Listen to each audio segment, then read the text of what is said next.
Hello good morning all of you. कैसे हो आप लोग? आई होप आप लोग एकदम बढ़िया मज़े में होंगे। फटाफट से क्लास से एड ऑन हो जाइए भाई, फटाफट से क्लास में जुड़ जाइए। तो जैसा कि आप लोगों को पता है कि लास्ट क्लास की अगर हम चर्चा करें, क्या आवाज़ प्रॉपर आ रही है? वॉइस इशू नहीं है? ठीक है, वॉइस प्रॉपर है। ओके डन, आगे चलते हैं। यानी कल की क्लास में हम लोगों ने, लास्ट जो क्लास चल रही थी उसमें सॉइल कॉलर्स को हमने कंप्लीटली स्टडी कर लिया था। सॉइल कॉलर्स में किसी टाइप का कोई डाउट हमारा नहीं रहा था। अब अगर अपन बात करते हैं तो सॉइल कॉलर्स की अगर अपन बात करते हैं तो उनमें एक शब्द यूज किया जा रहा था और वो था क्रिस्टेलाइन। क्या यूज कर रहे थे हम लोग? क्रिस्टेलाइन वर्ड अपन यूज कर रहे थे, या क्रिस्टल वर्ड हमने यूज किया था कि जो सॉइल कॉलर्स होते हैं वो क्रिस्टेलाइन नेचर के होते हैं। बोले सर इसका क्या मतलब था? इसका मतलब ये था कि उसके जो एटम्स होते हैं, यानी किसी भी क्रिस्टल के अंदर जो एटम्स का रिप्रेजेंटेशन था या उनका रिपीटेशन था, वो सभी डायरेक्शन यानी 3 डायमेंशन में यूनिफॉर्मली होता है। मतलब आपको पता है कि यहाँ एल्यूमिनियम है, यहाँ हाइड्रोजन था, फिर इसके बाद वापस एल्यूमिनियम आ गया, फिर ऑक्सीजन आ गया। तो जो सीक्वेंस चल रहा है वो आप इस डायरेक्शन में जाओ, इस डायरेक्शन में जाओ, या किसी भी डायरेक्शन में चली जाइए, 3 डायमेंशन में उनका रिपीटेशन जो होता है एकदम सिमिलर होता है। वही चीज बार बार रिपीट होती रहती है, उसको बोलते हैं 3 डायमेंशन की अपन बात कर रहे थे। तो क्रिस्टल की जब भी अपन बात करते हैं तो क्रिस्टल के लिए आपको याद रखना है जिसकी जो स्ट्रक्चर होती है वो फिक्स होती है, यानी स्ट्रक्चर के अंदर अंदर जो अरेंजमेंट होता है एटम्स का वो एक डेफिनेट पैटर्न में होता है कि भैया इसके बाद ये आएगा, इसके बाद ये आएगा, या इसकी केमिकल स्ट्रक्चर में ये चीजें प्रेजेंट होगी, उसे हम बोलते हैं क्रिस्टलाइन।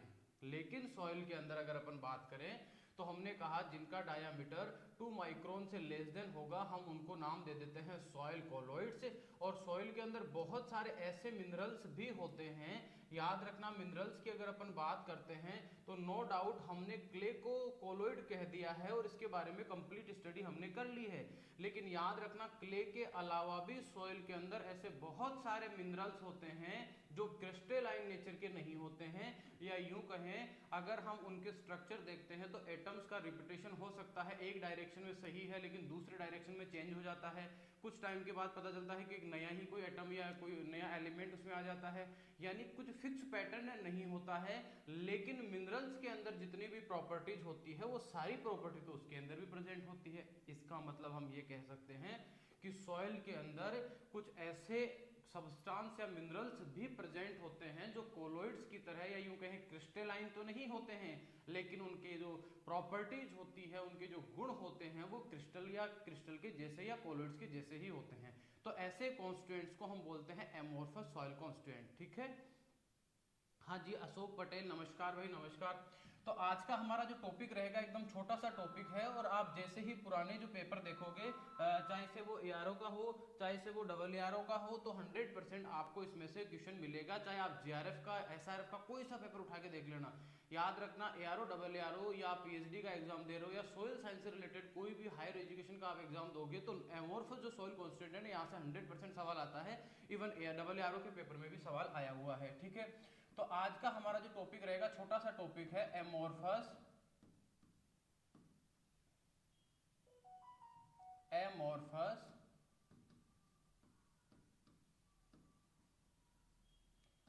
Soil constituent.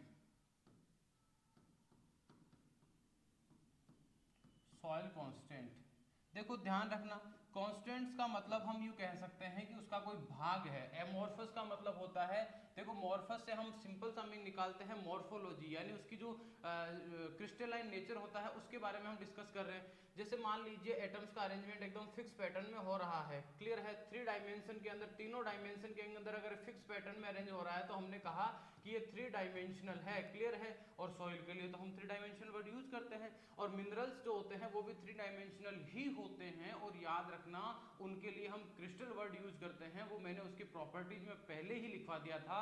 और याद रखना, कोलोइड के जो गुण थे उनमें एक गुण था डिफ्यूजन। अगर डिफ्यूज होकर चला जाता है एक साइड से दूसरी तरफ तो उसको हमने क्रिस्टल नहीं कहा था, उसको हमने कोलोइड नहीं कहा था, हमने उसको क्रिस्टलाब बोला था, याद हो तो। और दूसरा क्या था? कोलाइड था। तो याद रखना, ऐसे कॉन्स्टिट्यूएंट्स के लिए हम डिफाइन कैसे करेंगे? सर कैसे पता चलेगा कि ये एमोर्फस सॉइल कॉन्स्टिट्यूएंट है? तो हम साफ साफ शब्दों में कह देते हैं कि जो ऑर्डर होता है ये लॉन्ग ऑर्डर नहीं होता है। मतलब कि जो एटम्स का अरेंजमेंट का ऑर्डर होता है थोड़ी दूर तक तो वो एकदम सही सीक्वेंस में चलता है, थोड़ी दूर चलने के बाद वो क्या हो जाता है, चेंज हो जाता है। तो ऐसे कॉन्स्टेंट्स को हम बोलते हैं amorphous soil constant. Plus second अगर अपन बात करते हैं, प्लस अगर सेकंड हम बात करते हैं तो सेकंड नंबर पे ध्यान रखना, सेकंड अगर अपन, एक मिनट भाई,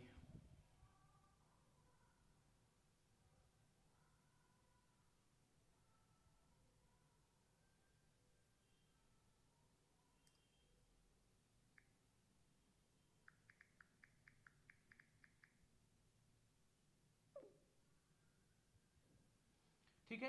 एंड सेकंड अगर अपन बात करते हैं तो सेकंड पॉइंट आ जाता है कि अब इनकी डेफिनेशन की बात करते हैं। देखो जब मिनरल्स का हम, जैसे आप लोग डॉक्टर के पास जाते हो तो आपकी जैसे हड्डियां वगैरह जो होती है उनमें फ्रैक्चर के लिए स्कैन करता है डॉक्टर, एक्सरे करता है। वो क्या करता है, एक्सरे बीम को आपकी बॉडी पे डालता है और उसके बाद में अगर कहीं फ्रैक्चर है तो वो आ जाता है। सेम इसी टेक्निक का यूज करके हम क्ले मिनरल्स जो होते हैं या जो मिनरल्स होते हैं इनका भी हम एनालिसिस करते हैं। ध्यान रखना इनकी स्ट्रक्चर, इनकी जो लेयर होती है कि कौन सी लेयर के बाद कौन सी लेयर है, इसके लिए हम क्या करते हैं, एक्सरे एक मेथड होती है उसका यूज करते हैं। तो जो ये मिनरल्स होते हैं ये क्ले मिनरल्स के जैसा पीक प्रोड्यूस नहीं करते, या तो ये क्या करते हैं, प्रोड्यूस करते हैं ब्रॉड स्पेक्ट्रम वाला, या फिर करते हैं नो एक्सरे डिफ्रैक्शन पीक, यानी कि या तो एक्सरे का डिफ्रैक्शन पीक आएगा ही नहीं, और आएगा तो ब्रॉड आएगा यानी सामान्य नहीं आता है जैसा क्ले कॉलर्स का आता है। तो ये एक इंपॉर्टेंट क्वेश्चन है, ध्यान रखना।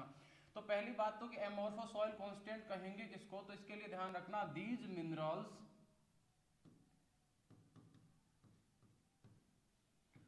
which are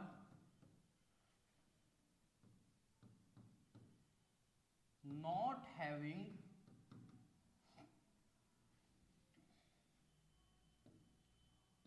long range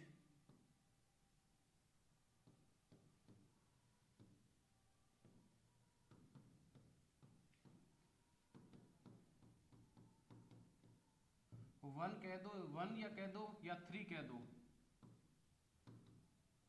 या सिंपल कह देते हैं इन ऑल डायरेक्शंस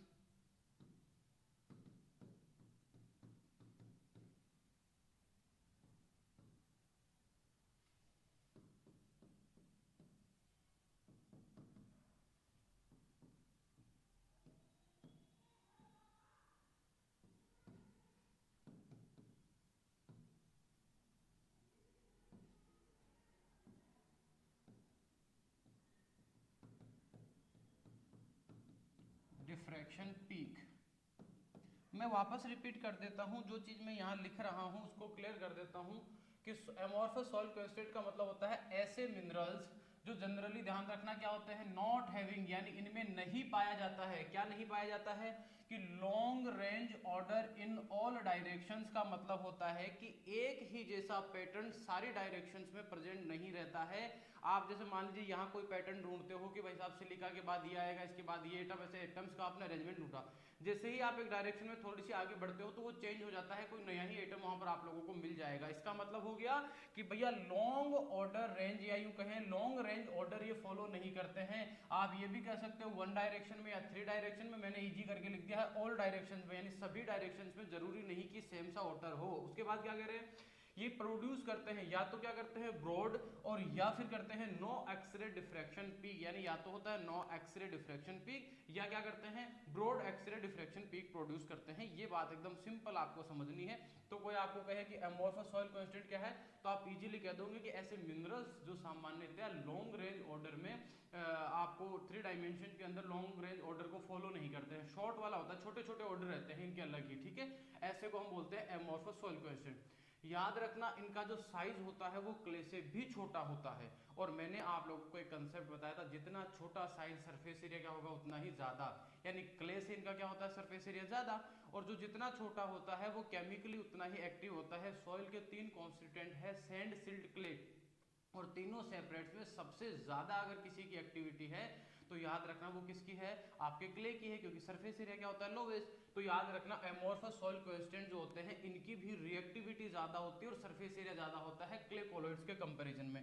तो ये बात भी एकदम इंपॉर्टेंट बात है, आप लोगों को ध्यान रखना है, क्योंकि सॉइल की केमिकल प्रॉपर्टीज को ये बहुत अच्छे से कंट्रोल करते हैं। तो हम लिख देंगे कि एमोर्फस सॉइल कांस्टेंट जो होते हैं इनके लिए हम डायरेक्टली कह देंगे कि इनका जो सरफेस एरिया होता है वो क्या होता है, हाई होता है। तो एमोर्फस सॉइल कांस्टेंट या these minerals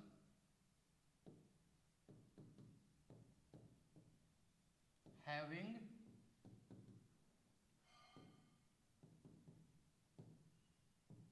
high surface area and reactivity का मतलब है केमिकली एक्टिव रहते हैं ये, and reactivity then clay colloids, या क्ले कॉलॉइड की जगह आप कह सकते हो क्रिस्टलाइन जो कॉलॉइड्स होते हैं उनके कंपैरिजन में इनकी रिएक्टिविटी हाई रहती है। एकदम आसान शब्दों में समझा दिया है। फिर कह रहा हूँ रट्टा नहीं मारना यार, सीधी इतनी सी बात रखो। एमोर्फस सॉइल कांस्टेंट का मतलब क्या होता है? जो सामान्यतः लॉन्ग रेंज में एक ऑर्डर को फॉलो नहीं करते हैं, ऐसे कांस्टेंट को क्या बोलते हैं? एमोर्फस सॉइल कांस्टेंट बोलते हैं। और ये मिनरल्स जो होते हैं इनमें दो चीजें ज्यादा होती है। बोले सर कौन सी होती है? एक इनका सरफेस एरिया ज्यादा रहता है, दूसरा क्या होता है? इनकी जो रिएक्टिविटी होती है यानी केमिकली एक्टिव पोर्शन के अंदर ये काउंट होते हैं। जनरली इनके एग्जाम्पल में हम लोग 4-5 एग्जाम्पल पढ़ते हैं जो बहुत ज्यादा इंपॉर्टेंट है। इनके एग्जाम्पल्स के अंदर जो पहला एग्जाम्पल आता है, याद रखना, वो है आपका पेरा क्रिस्टलाइन। बोले सर इसका मतलब क्या होता है पेरा क्रिस्टलाइन का? तो पेरा क्रिस्टलाइन का मतलब होता है, ध्यान रखना, कि ये ऐसा क्रिस्टल होता है जो सामान्यतया लॉन्ग रेंज के अंदर केवल 2 डायरेक्शंस के अंदर, कितनी डायरेक्शन के अंदर? मैंने कहा 3 डायरेक्शन में फॉलो नहीं करेगा। एक में कर लेगा, 2 में कर लेगा, तीसरी में नहीं करेगा, हो सकता है तीनों में ही नहीं करे। लेकिन याद रखना पेरा क्रिस्टलाइन जो होते हैं वो ऐसे मिनरल्स होते हैं जो सामान्यतया लॉन्ग रेंज ऑर्डर के अंदर केवल ओनली 2 डायरेक्शंस के अंदर तो फॉलो करते हैं और एक में नहीं फॉलो करते हैं। क्लियर है? और याद रखना ये जो होते हैं ये विदाउट डिफेक्ट या यूं कहें विद डिफेक्ट जो होता है पिक, उसके साथ ये इस चीज की इनके अंदर प्रेजेंट रहती है। तो हम एकदम आसान वे के अंदर या यूं कहें एकदम इजी वे के अंदर लिख देंगे पेरा क्रिस्टलाइन के लिए कि these minerals having long range order, या यूं कहें follow the long range order in only 2 direction with and without the defects. तो आपको ध्यान रखना, ये सवाल सीधा सा पूछ लेगा कि वो कौन सा मिनरल होता है जो सामान्यतया 2 डायरेक्शन के अंदर लॉन्ग रेंज ऑर्डर को फॉलो करता है। तो वो कौन सा आ जाता है? पेरा क्रिस्टलाइन मिनरल आ जाता है। इसकी फटाक से मैं लिख देता हूं, लीजिए भाई।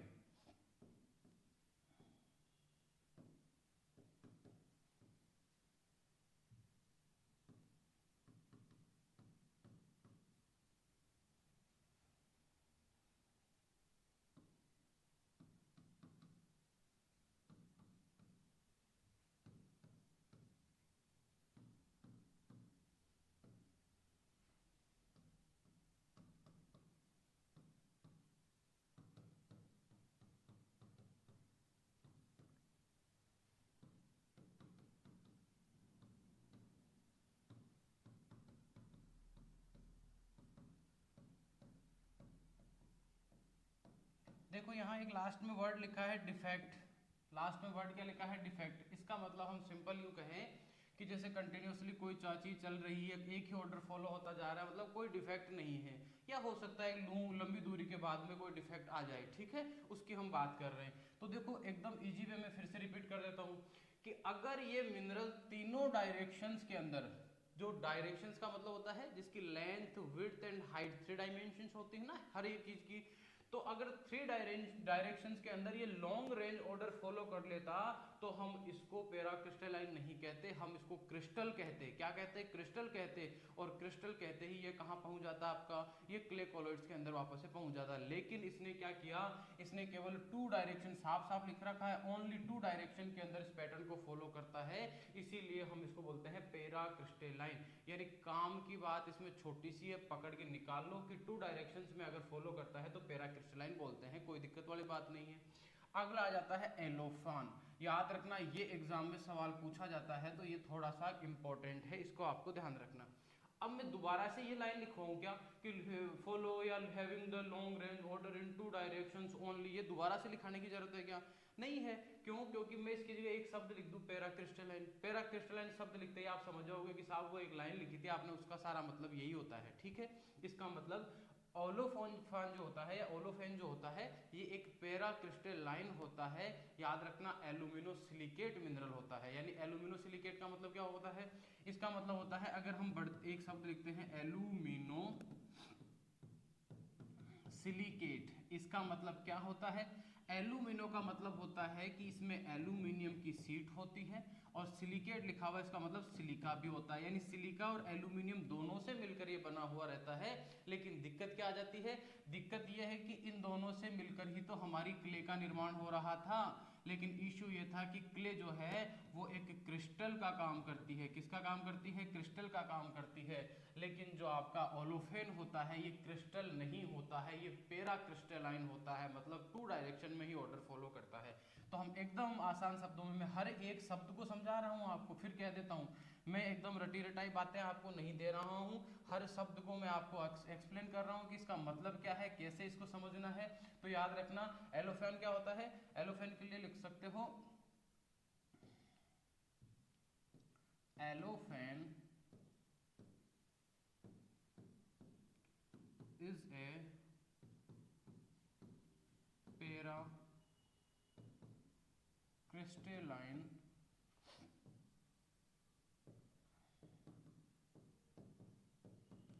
aluminosilicate mineral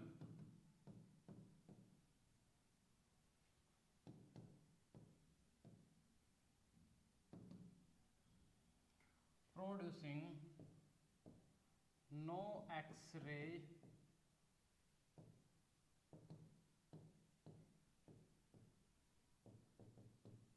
diffraction peak.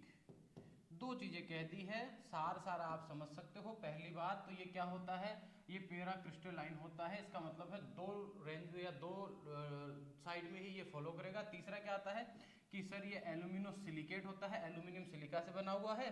अगला क्या है कि प्रोड्यूसिंग, यानी ये उत्पन्न करता है, क्या करता है, नो एक्सरे डिफ्रैक्शन पीक उत्पन्न करता है। इसमें आप लोगों को कोई कंफ्यूजन नहीं होनी चाहिए। स्टार्टिंग में डेफिनेशन में ये वर्ड आया था, वही मैंने समझा दिया था इसका मतलब क्या था। इसके बाद आगे की तरफ चलते हैं कि साहब ये बात समझ में आ गई, आप क्या बताओ। इसके बाद देखो इसमें दो चीजें हैं, इसमें एल्यूमिनियम भी है और सिलिका भी है। तो सर इनका रेशियो क्या होता है, तो याद रखना सिलिका एंड एल्यूमिनियम, सिलिका या इसको सीधा लिख देता हूं सिलिका एंड एल्यूमिनियम का जो रेशियो होता है, silica aluminium ratio is more than 1 होता है। क्या होता है, मोर देन 1। सिलिका एल्यूमिनियम का रेशियो मोर देन 1 होता है। ये भी सवाल एग्जाम में पूछा हुआ है, बहुत इंपॉर्टेंट है, अच्छे से समझ लेना इसको भी। बोले इसके बाद में क्या होते हैं, जो एलोफान्स होते हैं याद रखना ये नैनो पार्टिकल्स होते हैं, यानी कि ये क्या करते हैं, ट्यूब लाइक पतली पतली जैसे नलियां होती है ना, उस तरह के पतले पतले एकदम नली के जैसे याद रखना पार्टिकल्स होते हैं। कौन, जो एलोफान्स होते हैं। तो इसके लिए ये भी क्वेश्चन आया हुआ है। बोले क्या क्वेश्चन आया था, तो याद रखना ये क्या होते हैं, ट्यूब लाइक नैनो पार्टिकल्स। ये क्या होते हैं, ये ट्यूब लाइक नैनो पार्टिकल्स होते हैं। अगर इसमें आपको किसी भी तरीके का कोई भी इश्यू है तो आप बिल्कुल, क्लास ओपन है डिस्कशन के लिए, आप पूछ सकते हो, इसमें कोई टेंशन वाली बात नहीं है। ये एकदम स्फेरिकल रहते हैं, ध्यान रखना क्या रहते हैं, सॉरी इसमें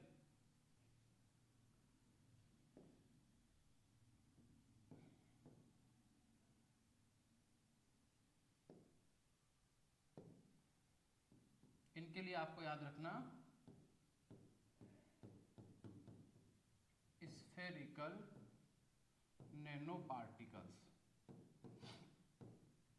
क्योंकि आगे चल के हम क्या पढ़ेंगे, आगे चल के हम इमोगोलाइट पढ़ेंगे, और इमोगोलाइट जो होते हैं ना ये लॉन्ग ट्यूब की जैसी संरचनाएं होती है जिनके बीच में गिब्साइट पाया जाता है। ये तो होती है ट्यूब लाइक, और वो होते हैं स्फेरिकल। वो क्या रहते हैं, स्फेरिकल रहते हैं। तो इसमें 3 क्वेश्चन बन जाते हैं। पहला क्वेश्चन क्या हो जाता है, सिलिका एल्यूमिनियम का रेशियो क्या रहता है। दूसरा क्वेश्चन क्या हो जाता है, स्फेरिकल नैनो पार्टिकल्स होते हैं। एक ये पैराक्रिस्टलाइन होते हैं जो alumino silicate mineral and producing no x ray diffraction peak. ये चीजें आप लोगों को ध्यान में रखनी है, फटाफट से इसको नोट कर लीजिए, ठीक है।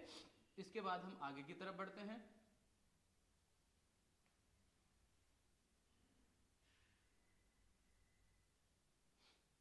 चलें आगे, ठीक है, ओके।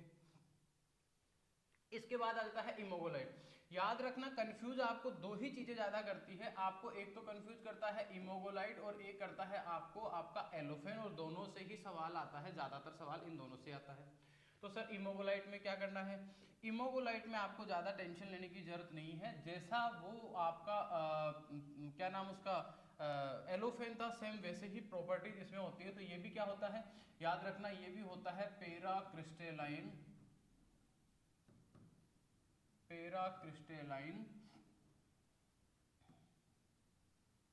Alumino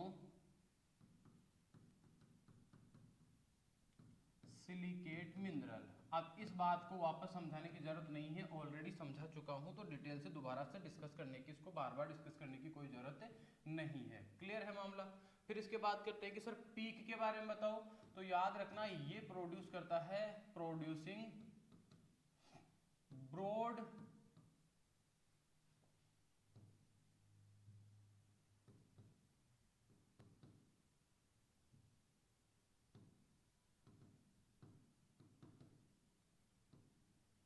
diffraction peak. ये ब्रॉड पीक याद रखना प्रोड्यूस करता है। बोले ठीक है साहब। और इसकी अगर शेप की बात करते हैं, देखो वहां हमने साफ साफ लिखा था कि ये स्फेरिकल नैनो पार्टिकल्स होते हैं। क्या लिखा था यहाँ कि ये स्फेरिकल नैनो पार्टिकल्स होते हैं। ये नैनो पार्टिकल नहीं होता है और ना ही स्फेरिकल होता है। तो सर फिर कैसा होता है, याद रखना ये 1000 nanometre long tubes which having that 2 nanometer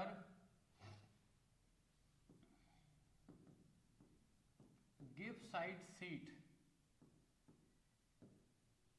यानी कि इसके अंदर क्या होता है कि ये 1000 नैनोमीटर लंबी, जैसे मान लो ये ट्यूब जैसी लंबी संरचना होती है और इसका जो डायामीटर होता है वो कितना होता है, 2 नैनोमीटर की गिब्साइड शीट होती है। ये बात आपको ध्यान में रखनी है। और गिब्साइड का मतलब क्या होता है, ये तो 3-4 बार पढ़ा चुका हूँ। एल्यूमिनियम का जो है ये मिनरल है, हाइड्रोक्साइड होता है। ये बात आपको पता होनी चाहिए।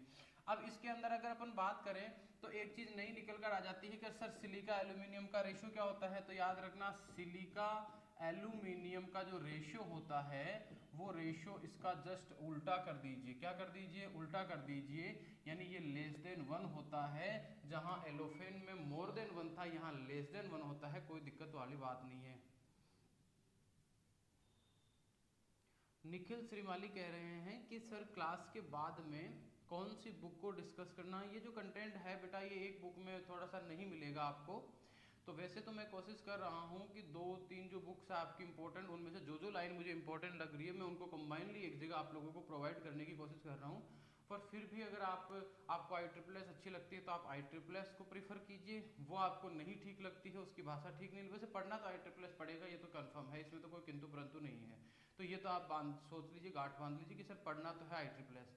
लेकिन फिर भी अगर आपको नहीं ठीक लगती है तो आप स्टार्टिंग DK दास से कर सकते हो। वो भी एक अच्छी बुक है, बहुत प्यारी बुक है, ध्यान रखना। अब देखो अब आ जाता है ओपेलाइन जो सिलिका होती है, इसके बारे में बात कर लेते हैं। तो जो ओपेलाइन जो सिलिका होती है, और याद रखना जो आपकी ये इमोगोलाइट होता है इसके अंदर ऑर्थोक्ले जो मिनरल्स होते हैं वो भरे होते हैं। इस ट्यूब के अंदर क्या भरा होता है, जो ये ट्यूब आपको दिख रही है, इस ट्यूब के अंदर की तरफ अगर अपन बात करते हैं तो इसके अंदर जो मिनरल्स फिल रहते हैं, भरे रहते हैं, वो ऑर्थोक्ले जो मिनरल्स होते हैं वो जनरली इसके अंदर भरे हुए रहते हैं। अब आपको 2 चीजों के बारे में और पढ़ना है जो एकदम आसान है। एक तो है फेरी हाइड्रेट। देखो फेरी का मतलब आप कह सकते हो सिंपल शब्दों में कि सर ये आयरन फेरस के बारे में बात कर रहा है, और हाइड्रेट का मतलब ये H2O के बारे में बात कर रहा है। ठीक है, एकदम इजी वे में समझा देता हूँ। तो फेरस इसका एक मिनरल होता है, आपको पता हो तो, जिसका नाम होता है हेमेटाइट। एक मिनरल होता है जिसका नाम होता है हेमेटाइट। ये हेमेटाइट जो होता है इसमें क्या होता है, ऑक्सीजन प्रेजेंट होती है। क्या प्रेजेंट होती है, ऑक्सीजन। और इस ऑक्सीजन को याद रखना रिप्लेस कर देता है, कौन रिप्लेस कर देता है, इसमें को रिप्लेस कर देता है H2O। तो जो बनता है उसको बोलते हैं फेरी हाइड्राइड। यानी हम इजी वे में क्या कह सकते हैं, हम इजी वे में कह सकते हैं कि हेमेटाइट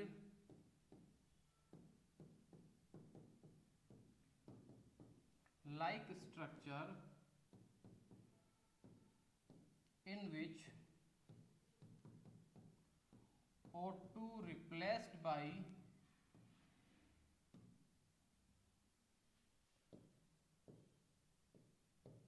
वाटर मॉलिक्यूल, उसको हम बोल देंगे फेरी हाइड्रेट। उसको क्या बोल देंगे हम लोग, फेरी हाइड्रेट हम लोग कह देंगे।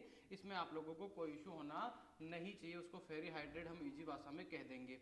और जो ऑपेलाइन सिलिका बच जाता है उसमें कुछ नहीं करना, सिंपल सी एक चीज है कि ये नॉन क्रिस्टलाइन और सर्कुलर होता है। सर्कुलर का मतलब जैसे पहले एक तो हमने स्फेरिकल पढ़ा था, और सर्कुलर का मतलब होता है ये गोल गोल होता है, और नॉन क्रिस्टलाइन है, इसमें तो कोई कंफ्यूजन है ही नहीं क्योंकि क्रिस्टलाइन नेचर के तो इनमें से कोई सा भी नहीं है, तो नॉन क्रिस्टलाइन हो जाएगा। और एक तो हो जाएगा आपका नॉन क्रिस्टलाइन, और दूसरा याद रखना ये होता है 3 डायमेंशनल टेक्टोसिलिकेट। एक शब्द यूज कर रहा हूं मैं आपको, टेक्टोसिलिकेट। याद रखना आपको जब मैं मिनरल्स पढ़ाऊंगा तो उसमें मिनरल्स के अंदर आप लोगों को मैं मिनरल्स का क्लासिफिकेशन पढ़ाऊंगा, बॉन्डिंग की वजह, ऑक्सीजन के साथ बॉन्डिंग के बेसिस पे क्लासिफिकेशन होता है, वहां पर आता है टेक्टोसिलिकेट। और ये टेक्टोसिलिकेट याद रखना आपके एआरओ में भी पूछा हुआ है, ये आपका जेआरएफ में बार बार आता है, और ये आपका प्री पीजी में 2017 के पेपर में भी पूछा हुआ है। यानी ये क्वेश्चन बहुत इंपॉर्टेंट है कि अगर किसी सिलिका की अगर 4 ऑक्सीजन के साथ बॉन्डिंग होती है तो उसको हम क्या बोलते हैं, टेक्टोसिलिकेट। वो समझाऊंगा कैसे बॉन्डिंग का क्या खेल है, वो सारा मैं यहाँ पर आपको समझाने की कोशिश करूंगा, ठीक है। तो यहाँ आपके पास में क्या बच जाता है, आपके पास में ओपेलाइन बच जाता है, तो ओपेलाइन में साफ साफ लिख देते हैं हम कि ये होता है आपका नॉन क्रिस्टलाइन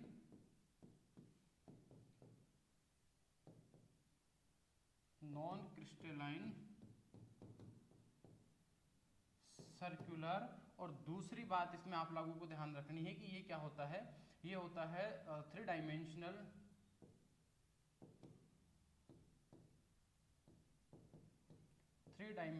टेक्टोसिलिकेट।